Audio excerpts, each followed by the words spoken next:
Perseteruan Denny Sumargo dengan Farhad Abbas membuat kerukunan keluarga Sulawesi Selatan atau KKSS tergerak campur tangan. Pasalnya Farhad dan Densu sama-sama keturunan Makassar dan Bugis yang merupakan suku asli di Sulawesi Selatan. Laporan Farhad terhadap Densu yang dilayangkan kedua institusi, yaitu Polda Metro Jaya dan Polres Metro Jakarta Selatan, membuat miris ketua KKSS. Muklis selaku ketua KKSS menyayangkan laporan Farhad yang menyinggung dugaan diskriminasi ras dan ujaran kebencian. Sikap Farhad itu dianggap menyinggung sesama keturunan Sulawesi Selatan. Ibarat menang jadi abu, kalah jadi arang, keduanya sama-sama merugi. Itu sebabnya KKSS menginisiasi pencabutan laporan warga Bugis Makassar terhadap Densu. Seperti diketahui, saat mempolisikan Densu, Farhad memposisikan dirinya sebagai saksi korban, sementara saksi pelapor adalah MR, perwakilan warga Bugis Makassar.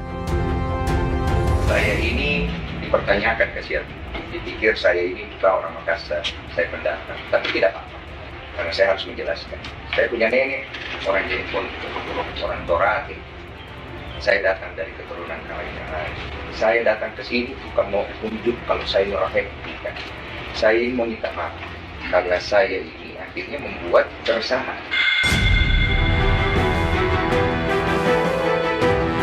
Mengaku sama-sama ingin membantu Agus Salim, korban penyiraman air keras, Farhad yang notaben adalah kuasa hukum Agus, malah terlibat perseteruan dengan Densu. Berawal dari saling sindir di media sosial, Farhad yang menuding Densu membela Pratiwi Novianti, musuh kliennya, auto melaporkan Densu ke polisi setelah Densu menyatroni rumahnya. Farhad yang tak banyak omong ketika ditemui Densu kembali berkoar setelah mendapat dukungan dari pengacara Krisnamurti dan kawan-kawan untuk bersama-sama memberikan efek jera kepada Densu. Yang jadi persoalan, Densu sama sekali tak jera berurusan dengan Farhad. Jika laporan Farhad yang diatasnamakan Ahmad Ridho sudah dicabut, Densu siap meladeni Farhad bila mantan suami Nia dan Yati itu ingin melaporkannya atas nama pribadi. Tapi kalau Farhad masih terus bersuara gimana, Bang? Jadi dia bertentangan dengan KKSS. Ini KKSS ini, saya ini presiden kerukunan keluarga Selatan yang anggotanya 16 juta. Kalau tidak dengarkan presidennya, siapa lagi yang dia mendengar? Kalau ditanya secara hukum, saya merasa iya. Tapi kalau ditanya pribadi saya nggak lebih itu. Karena orang bisa menilai kok mana baik, mana benar, mana salah, mana benar. Siap. Ya kalau dia ditelepon sama orang melaporkan berarti ya yang melaporkan itu cari duit. Ya, yang melaporkan dia cari duit dari kiri kanan oke. Ya hadapi. Saya kenalnya Farhad itu di Polres Jakarta Selatan. Saya baru kenal di sana. Ketemu muka langsung di sana. Ya. Dengan tujuan saya keberatan dengan pernyataan Denny. Pak, tapi setelah mencabut laporan, Farhad menghubungi Bapak nggak, Abang? Untuk sampai sekarang belum. Pak, berarti yang di Polda, Pak ya? Yang di Polres gimana? Saya kurang tahu. Di Polres Metro Jakarta Selatan, laporan Farhad Abbas atas nama Muhammad Rizaldi seperti yang diungkapkan oleh Humas Polres Metro Jakarta Selatan AKBP Nurmadewi. Lalu benarkah laporan Farhad atas nama Muhammad Rizaldi juga bakal dicabut? Ya, jadi untuk FA kemarin didampingi dengan kuasa hukum, kemudian pelapor datang ke Polres Metro Jakarta Selatan, ya, kemudian melaporkan inisial DS. Ya. Untuk pelapor adalah MR. Jadi itu pencabutan segala macam itu administrasi, tapi substansinya saya katakan tadi close hari ini. Saya kan juga bisa menjelaskan kepada beliau, tapi beliau sudah mengeluarkan ancaman yang mengakibatkan kekhawatiran buat saya. Ada keluarga, ada nenekku, semua telepon saya, jadi itu. Kenapa ada orang berani kasih begitu? Kau harus mengambil tindakan. Maka saya mengambil tindakan kemarin. Bukan tujuanku untuk mengadu Bugis Makassar. Tujuanku adalah menantang pribadi beliau yang sudah mengeluarkan ucapan supaya itu dibuktikan. Menggonggong kafilah berlalu.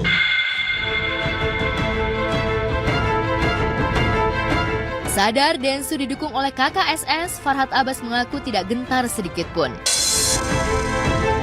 Ia tetap berambisi memenjarakan Densu sebelum Densu mengutarakan permintaan maaf secara pribadi kepadanya. Di sisi lain, Densu pun tak gentar sedikit pun melawan Farhad. Malah ia menjawab tantangan untuk menyelesaikan konflik secara man-to-man di atas ring. Jika dulu Farhad sempat ditantang adu tinju dengan El Rumi, apakah sekarang Farhad berani menjawab tantangan Densu? Pertama dibilang saya penakut, kemudian saya cute. Tapi kalau dia ini terlalu merasa orang berani. Ada yang puji-puji dia, teman alumninya, wah ini hebat, berani gitu. Berani apa? Sebenarnya para tetua-tetua memberikan contoh yang bagus. Kalau ada masalah itu selesaikan dengan mediasi yang baik. Tapi mediasi itu tidak akan bisa terjadi kalau ada orang yang mau bertolak belakang dengan hal itu.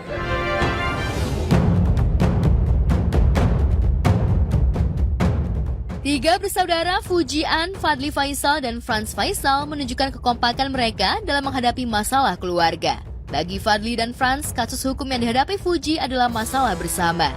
Tak heran di tengah kesibukan mereka, Fadli dan Franz menyempatkan diri mendampingi Fuji pada sidang putusan kasus penggelapan uang yang digelar di Pengadilan Negeri Jakarta Barat kemarin siang. Setelah melewati serangkaian persidangan yang berlangsung alot, Fuji baru bernapas lega setelah Bathara Ageng, mantan manajernya, divonis bersalah menggelapkan uang senilai 1,3 miliar dan diganjar hukuman 2 tahun 6 bulan penjara. Mengadili, 1.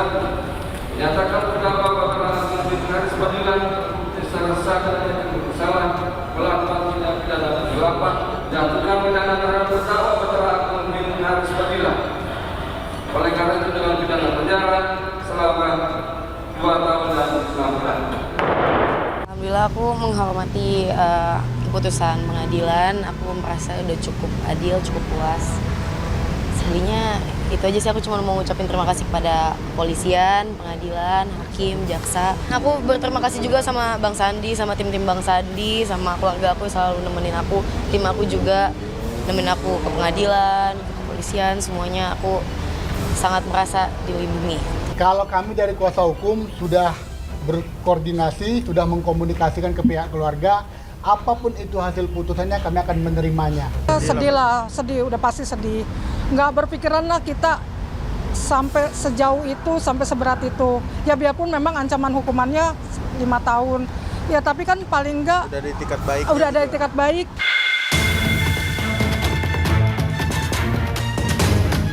Di rutan Salemba, Jakarta Pusat, Bathara Ageng mengikuti jalannya sidang putusan dengan harap-harap cemas.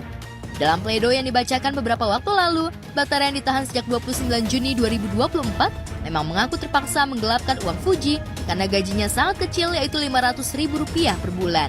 Pledoi itu pun dibantah Fuji karena Rp500.000 hanyalah uang transport, sementara Bathara mendapatkan 5-10% dari kesepakatan dengan brand yang menggunakan jasa Fuji. Hanya saja, tidak semua kesepakatan itu diketahui Fuji atau dibuat dengan kontrak hitam di atas putih, sehingga Bathara bisa leluasa menilap uang Fuji. Faktanya di media sosial, selama menjadi manajer Fuji, gaya hidup Bathara lebih glamor dari gaya hidup Fuji. Tapi benarkah pihak Bathara tidak terima dengan putusan hakim hingga mengajukan banding? Benarkah Bathara sempat mencicil pengembalian uang kepada Fuji, namun itikat baik itu tak dipertimbangkan oleh majelis hakim? Berat ya. Kayaknya hakim juga mengesampingkan ada perdamaian, ada bukti-bukti pengembalian, segala macam. Berat sih kalau saya bilang. Dalam arti ya, tapi dari pihak Bathara juga udah nggak mau banding, udah terima. Kecewa pasti. Karena dari awal bikin surat untuk perdamaian, penandatangannya di rumah mantannya dihadiri 4 orang saksi. Ya, meski merasa tidak mendapat keadilan, Bathara menerima vonis hakim dengan tabah. Ia tidak ingin memperpanjang kasus karena sudah lelah menghadapi proses hukum, mengingat kasus tersebut sudah bergulir setahun lebih, tepatnya sejak September 2023. Di sisi lain, Fuji sudah ikhlas uangnya tidak kembali karena Bathara mendapatkan hukuman setimpal. Gak mau terlalu mikirin sih mas, gak mau mikirin nanti malah jadi sakit hati lagi kalau diingat-ingat. Lupain aja, udah gak berharap uangnya kembali. Uang bisa dicari lagi mas, tapi kan kalau keadilan kan susah ya, puasan hati, ikhlas itu susah. Kalau uang bisa dicari lagi insya Allah. Semenjak kejadian itu aku jauh lebih hati-hati lagi monitor tim, jauh lebih galak mungkin.